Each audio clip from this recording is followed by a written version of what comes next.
program andalan yang memenangkan pemilu presiden 2024. Negara Indonesia itu memang nggak, yang korupsi nggak di atasnya doang, sampai bawah udah jadi culture. Jadi MBG apa? Makan batagor gratis. Waduh. Dan gue ngomong. Halo teman-teman yang masih bisa makan siang di atas 15.000. Balik lagi sama kita di Artika. Gue Kim. Gue Jack. Hari ini kita bakal bahas tentang makan bergizi gratis. Yoman, makan bergizi gratis. Ini adalah mega proyeknya, proker ya, program kerjanya. Bukan cuma mega pro, ini tuh program andalan yang memenangkan pemilu presiden 2024. Berarti ekuivalen program paling populis. Betul sekali. Ini tuh kalau Jokowi zaman 2014 tuh setara sama pembangunan tol apa tuh yang sekarang gue sering pakai juga. Apa ya? Itu loh yang jauh banget, yang Trans Jawa. Oh, Trans Jawa. Gue kira masih gorong-gorong. Waduh. Yang sekarang ada yang mengikutin versi YouTube, versi advance. Lanjut dulu. Ya, kita mau bahas makan bergizi gratis. Oke. Gue tadi lidah gue keselibet pengen ngomong makan siang gratis mulu. Soalnya kan dulu kampanye itu. Terus berubah. Nah, gue sih nggak tahu. Gue juga nggak tahu. Kalau yang tahu komen aja. Silakan komen di bawah karena kita berdua nggak tahu. Iya. Sebenarnya tadinya gue mau mancing dia, apa itu makan siang gratis, makan bergizi gratis, tapi kita sama-sama nggak tahu ternyata. Jadi ya udahlah. Iya, teman-teman tolong bantu kita aja. Jangan nanti saya diringkus, Pak. Oke, Jack. Jadi hari ini kita bakal bahas makan bergizi gratis, program paling populisnya Bapak Presiden kita, Prabowo Subianto. Nah, pertama nih, ini kan sebenarnya jadi solusi dari setiap permasalahan di Indonesia. Betul. Menurut Pak Presiden kita. Menurut kajian yang beliau lakukan. Yes. Jadi tarif jadi solusinya MBG, kasusnya MBG, dan itu benar. Gue setuju. Gue setuju kok. Tapi kalau itu jadikan solusi dari misalkan banjir dan segala macamnya, kayaknya enggak deh. Kayaknya kalau itu jadikan semua solusi dari segala macam permasalahan, kayaknya ada masalah di balik solusi. tapi kita bahas itu nanti ya. Nah, sekarang kita mau bahas dulu terkait MBG ini sendiri. Nah, kalau menurut lo tuh gimana nih, Jack? Sebagai masyarakat Indonesia yang baik dan benar dan taat pada aturan yang berlaku, gue akan menyampaikan pendapat gue tentang program ini. Gimana tuh? Sebenarnya program ini bagus, Jen. Serius. Ini di awal dikasih manis dia. Kalau pahit tuh, ya yang penting udah manis dulu gitu. Gue honestly berpikir ini program yang sebenarnya baik. Penggunaan kata sebenarnya di situ menandakan bahwa menurut gue ini program yang baik tapi kurang tepat. Program yang baik tapi kurang tepat. Sekarang gini deh, kayak gue tinggal di Jakarta. Yes. Gue rasa nggak banyak anak yang perlu makan siang gratis. Menurut gue, paling nggak di sekolahnya bener-bener daerah yang udah cukup mampu ya. Yes. Soalnya kan misalnya sekarang kan nggak di daerah yang cukup mampu. Iya, daerah yang cukup mampu. Daerah yang mampu gue rasa sebenarnya nggak perlu makan siang gratis. Mungkin Jakarta pun nggak segampang itu semua daerah nggak perlu makan siang gratis. Tapi gue rasa gini loh, bagi pemerintah itu kan harusnya nggak susah. Mereka kan pegang data ya. BPS kan kerja. Maksud gue. Ini udah kita bahas deh. Kayaknya mereka nggak baca data. Tapi sih kita harus percaya bahwa ini baca. Yang cari data ada, tapi dibaca atau enggak itu kan lain cerita. Kan gue ngomongnya BPS data. BPS bekerja memberikan data bahwa ya pasti dia tahu lah daerah mana yang walaupun ini udah pasti BPS tuh nggak yes man ya. Soalnya kan enggak dong. Kemiskinan aja beda nih sama World Bank. Enggak dong. Independensi. Tidak peduli apapun, yang penting hasil survei. Tapi ya udahlah, kita nggak mau ke situ dulu. Kita akan bahas. Maksud gue gini loh, MBG ini benar program yang bagus. Cuman, menurut gue instead of ngasih makan siang gratis ke anak-anak yang sebenarnya nggak butuh, mendingan kasih ke yang di pelosok-pelosok aja gitu. Kasih yang benar-benar mampu. Yang benar-benar membutuhkan, yang dikasih. Benar-benar membutuhkan. Betul. Mampu ya, salah banget. Lanjut terus. Nah, maksud gue gini kan, lu pasti sering lihat lah juga di sosmed banyak tuh yang kayak anak-anak nggak suka makanannya akhirnya dibuang. Maksud gue itu kan malah sayang ya. Duit yang anak-anak dikeluarkan untuk makanan yang dibuang itu lebih baik dikasih ke orang-orang yang anak-anak yang membutuhkan. Sasarannya lebih tepat gitu. Jadi menurut gue ini mungkin sebelum gue nanya lo ya, menurut gue ini tuh program yang sebenarnya baik apabila dikaji dengan benar terlebih dahulu. Asik, lengkap banget tuh. Nggak bisa dipendekin. Masalahnya, enggak. Enggak, kayak gue gini loh, maksud gue ini menurut gue pribadi ya, kayak ini tuh ya lebih banyak kayak pakai feelingnya daripada pakai kajiannya gitu. Ya, namanya juga program. Iya. Gini loh, populisnya harus jelek. Enggak, populis itu adalah program yang bagus. Kenapa? Karena berarti dinikmati banyak orang. Betul. Makanya sebenarnya program populis itu sangat bagus. Asal kita bisa melakukan programnya gitu. Betul. Tapi kalau nggak mampu ngelakuin programnya ya berarti ya cuma performatif. Betul. Cuma janji-janji manis. Iya. Populis. Oke. Itu kayaknya masuk ke masak tuh yang teknik. Nggak, tapi ini nggak janji manis. Kenapa? Karena dilakuin. Betul. Walaupun carut marut. Semua butuh proses. Semua ini ya pleasure of the bahasanya jelek. Ya ini kita ngasih toleransi lah untuk betul. Namanya juga perubahan. Ya, program baru kan, mungkin ngasih waktu. Cari aman kan kita. Sah. Ini kan opini gue udah selesai nih. Sekarang opini lu. Menurut lu gimana MBG? Lu setuju MBG? Enggak, kalau setuju enggak. Gue tidak setuju dengan alasan. Oke. Tapi gue setuju sama lu. Bahwa sebenarnya ini harus tepat sasaran dulu ke siapanya. Oke. Jadi kalau gue bahas programnya, ini gue bahas programnya dulu ya. Kalau kita ngelihat metode penyelesaian masalah ya. Jadi ada yang disebut Disney Creative Method. Nah itu ada 3 tuh ya, the dreamer, terus ada the realist, ada the critic. Jadi the dreamer itu kita harus ngasih solusi setinggi langit gitu. Dreamer itu pokoknya apapun kasih solusi apapun itu ada solusi yang heboh, mau setinggi langit, the sky is the limit. Oke. Cuma setelah dari the dreamer harus masuk the realist, langkah-langkahnya harus konkret. Terus juga semua kebijakan segala macamnya itu harus realistis. Nah itu yang dikritik, masuk the criticism. Jadi kalau misalkan, jadi yang dikritisi bukan solusinya, tapi langkah-langkahnya. Metodenya untuk mencapai.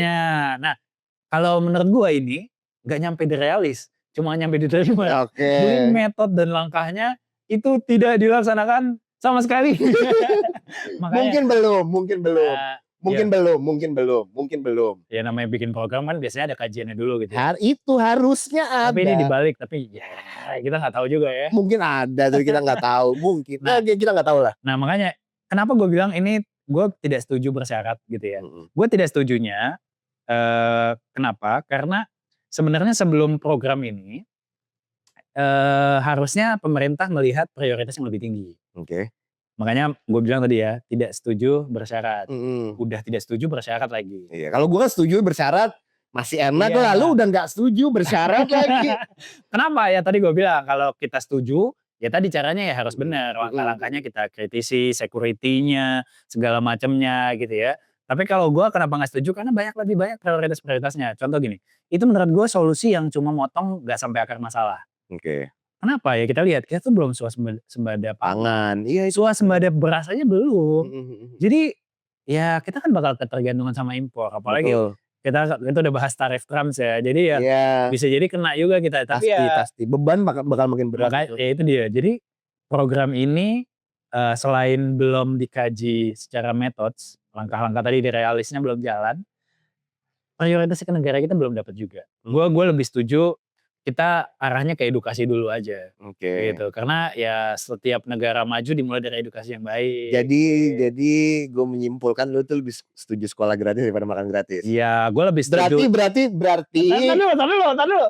Gue lebih setuju satu keluarga satu sarjana daripada satu keluarga anaknya yang makan gratis, bapaknya nggak kerja. Oke, jadi kalian bisa kira-kira nebak kan? Kim tuh pilihan presidennya kemarin siapa? Ya nggak usah disebut, selain 02 lah. 04 maksudnya. Lu golput dong. Enggak dong. 04 kan gabungan. 1 tambah 3. Gak usah bahas, saya sudah berlalu. Kok tangan lu basah? Jantung. Nah enggak, tapi gini.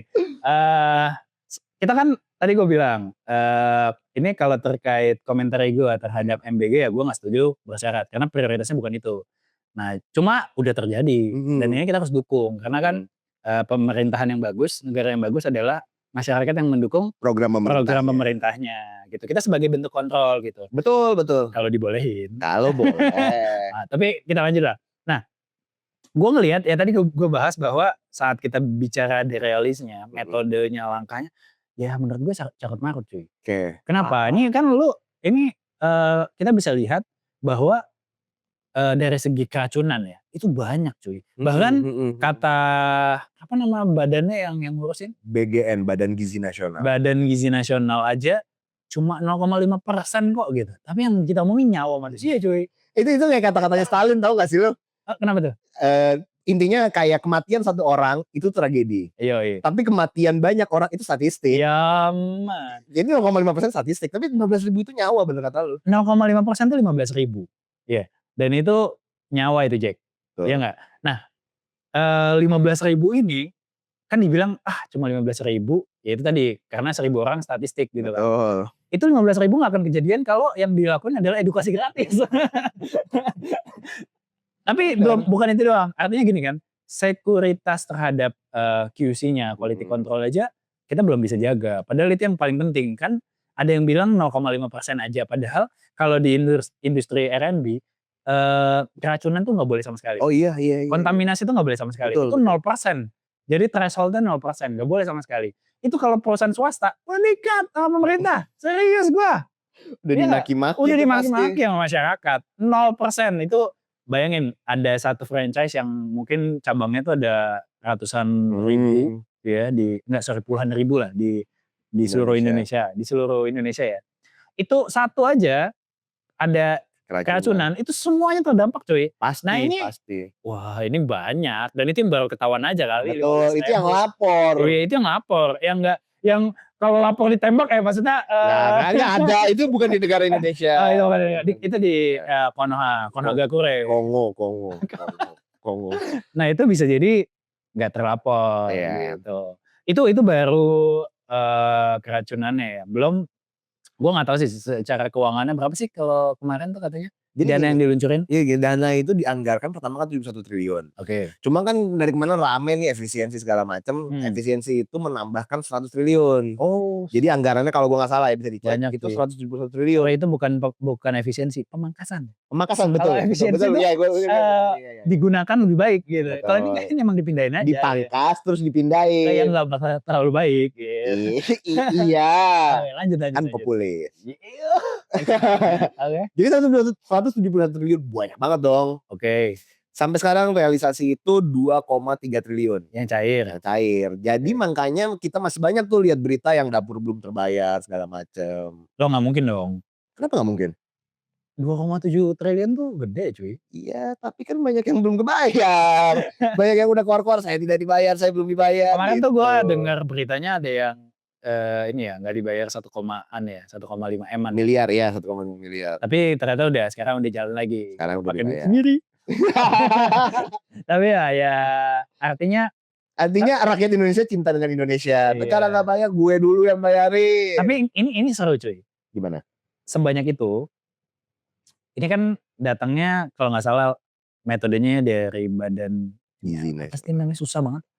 Badan Gizi Nasional baru ke yayasan. Betul, pencairannya metodenya gitu. Baru dia bakal ngasih ke perorangan, tunjukkan langsung yayasan ke yang punya dapur yang mau di nggak tender kenapa ya? Karena mungkin kan programnya juga kan tiba-tiba cepat. Jadi tender ya lama nanti gitu. Tender kan banyak mata yang mengawasi gitu. Menurut gue ya, bisa nggak kebayar tuh itu sangat aneh. Karena? Menurut gue. Kenapa? Karena itu duitnya banyak. 171 tuh menurut gue kalau kita hitung-hitung ya, walaupun yang baru cair 2,7 triliun itu udah banyak cuy. Bener. Dan artinya pasti sekuritas terhadap pembiayaannya tuh jelek. Betul. Procurement transparansinya itu masih jelek. Terutama transparansi sih mungkin. Iya, nggak bisa diaudit ya. Bisa ya, bisa. Kan ya bisa. Yang nggak bisa kan yang satu lagi, yang bodoh. Waduh. Tapi kita bahas yang lain. Kita bahas itu nanti. Nah, cuma dalam hal sekuritas ini terkait pembiayaan menurut gua artinya masih carut marut juga. Jadi tadi langkah untuk QC-nya masih carut marut, terus juga sekuritas terhadap pembiayaannya juga carut marut. Mudah dikorupsinya gede banget nih. Iya. Karena negara Indonesia itu memang yang korupsi nggak di atasnya doang, sampai bawah udah jadi culture nih. Bukan cuman sampai bawah, itu semua level bos. Si ini potong. Middleman-nya juga kena ya. Potong. Middleman-nya banyak masalahnya. Sampai 15.000 jadi 10.000 ya? Iya, enggak. Nah, itu emang anggarannya per Enggak, dulu kan 20.000 seinget gue. Awalnya. 15.000. Terus 10.000, tapi 10.000 itu yang resminya. Oh gitu ya? Maksud gue emang dari pemerintah. Itu udah pasti bergizi tuh ya? Iya, kayaknya bergizi. Soalnya kan gue denger mau diganti batagor. Nah, jadi MBG apa? Makan batagor gratis. Waduh. Dan gue yang ngomong ya. Ya bisa jadi batagor kan bergizi. Terus culture-nya kan Indonesia banget makan batagor. Apa gizi batagor? Ya ini daun bawang ya. Ikan, sapu-sapu. Iya. Nah itu kalau menurut gue kita secara metodologi, secara langkah-langkah itu ternyata bukan kita sih ya. Pemerintah kita masih belum tepat lah. Tadi Badan Gizi Nasional juga menurut gue belum komprehensif bikin kebijakannya segala macamnya. Ya program ini populis karena populis artinya dampaknya ke banyak orang. Itu harusnya dijaga dengan baik. Gue revisi deh sih, nggak ke banyak orang sih. Ke anak sekolah aja. Soalnya kalau anak yang nggak sekolah yang nggak bisa makan emang nggak dapat makan. Nggak dapat makan gratis juga. Gitu. Nah tapi itu kan menurut gue. Menurut lu gimana? Apalagi nih metodologinya apakah masih banyak salah atau ada yang benernya juga? Ya sebenarnya yang bener adalah karena dikerjain. Karena dikerjain. Cuma gini, mungkin ada satu hal lagi yang menurut gue perlu jadi sorotan di sini. Apa tuh? Kenapa di setiap dapur MBG ada TNI? Ini berat. Kenapa? Gue nggak tahu.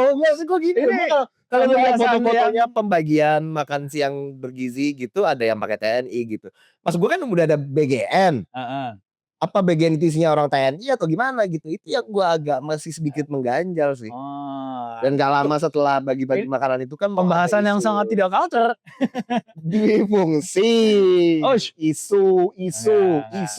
Oke, berarti jujur sebenarnya gue belum baca banyak ya. Kalau kata aja lo. Itu paling gampang. Gue belum baca banyak. Padahal ngeliat langsung gitu. Takut ditembak aja. Gak ada. Cuma memang ya kalau kita lihat kenapa sih kok sekolah-sekolah tuh didatengin TNI? Apa sih fungsinya TNI gitu ya? Apa memang TNI kita lebih cocok bekerja di sekolah daripada di barat dan tempur kan gitu. Tidak ada perang sekarang. Iya ada, tapi ya sama rakyat sendiri. Iya. Enggak. Ini podcast ini gue doang yang ditangkap nih kayaknya. Tapi ya. Enggak, gue bagian jilatnya. Enggak. Tapi enggak. Menurut gue keberadaan TNI ini sebenarnya ada baiknya ada buruknya. Sebenarnya kalau kita ngelihat suatu hal tuh sebenarnya pasti ada baiknya ada buruknya. Kenapa? Ya bisa jadi memang enggak sih gue gak nemu apa-apa.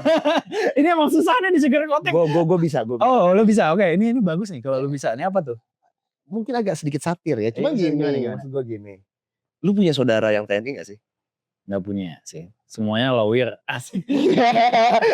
bisa aja ngomong kayak gitu. Oke, cuma gini. Kan kita juga, gue pernah baca ini cari aman, tapi gue pernah baca bahwa sebenarnya banyak TNI yang sebenarnya mungkin pekerjaannya tuh bisa dibilang ada waktu luangnya lah. Jadi punya pos kosong gitu. Jadi kita cariin kerjaannya gitu kan. Iya kira-kira gitu. Ya maksud gue gini. Ya daripada nambah orang baru gitu. Lebih baik pakai yang udah ada dan dibayar oleh negara yang fungsinya emang untuk ketahanan negara. Cocok ya ini sih, kan cocok. Ini kan apa namanya makan bergizi ini kan ketahanan pangan, bagian dari ketahanan pangan, melindungi generasi muda kita dari kelaparan. Sebenarnya gue ngelihat keberadaan TNI ini juga sebagai bentuk monitoring biar kok monitoring? Iya maksud gue. Apa yang dimonitor? Nah, ini jangan dianggap jangan dipotong-potong nih. Monitoring itu kayak gini. Sebagai bentuk monitoring kegiatannya apakah sudah berjalan lancar. Oh iya, sesuai dengan aturan SOP yang ada. Iya, karena gini, ya kan kita ngomongin mass management ya. Betul. Bukan people management lagi ini, mass management nih.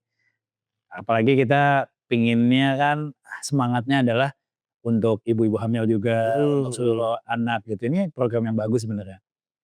Cuma kemungkinan terburuknya kayak pencurian, Iya, benar, segala macam.